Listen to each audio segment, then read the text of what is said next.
હાલ તારક મહેતાને લઈને ખૂબ જ દુઃખદ ખબર સામે આવી રહી છે। તારક મહેતા કા ઉલ્ટા ચશ્માના દર્શકો માટે હાલમાં એક માઠા સમાચાર સામે આવી રહ્યા છે। આ તારક મહેતા કા ઉલ્ટા ચશ્મા છેલ્લા 17 વર્ષથી લોકોના મનપસંદનો શો રહ્યો છે।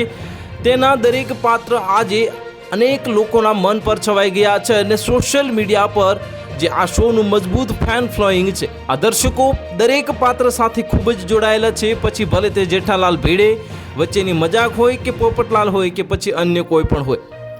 સિરિયલના એપિસોડ ચાહકોના ઘરમાં હાસ્યનો ઓવરડોઝ લાવે છે, ત્યારે હવે હાલના એપિસોડમાં ગોકુલધામ સોસાયટીના લોકો ઓનલાઈન કૌભાંડમાં ફસાઈ ગયા છે। જો કે તારક મહેતા કા ઉલ્ટા ચશ્માના દર્શકો માટે એક ખરાબ સમાચાર છે, કારણ કે જેઠાલાલ કેટલાક એપિસોડમાં જોવા નહીં મળે। હા, તે વ્યાપારી મંડળ સાથે હિમાલય ગયા છે, તે થોડા દિવસ ત્યાં જ રહેશે। અભિનેતાએ પોતાનો ફોન પણ પોતાની સાથે લીધો નથી, જેથી કોઈ તેનો સંપર્ક કરી શકે નહીં।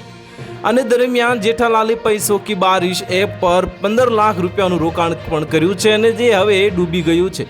તારક મહેતા કા ઉલ્ટા ચશ્માના તાજેતરમાં એપિસોડ ખૂબ જ રસપ્રદ બનાવવાના છે, કારણ કે ગોકુલધામ સોસાયટીના લોકોએ પૈસો કી બારિશ એપ પર પૈસાનું રોકાણ કર્યું હતું, જેના કારણે તેમને શરૂઆતમાં સારું વળતર મળ્યું।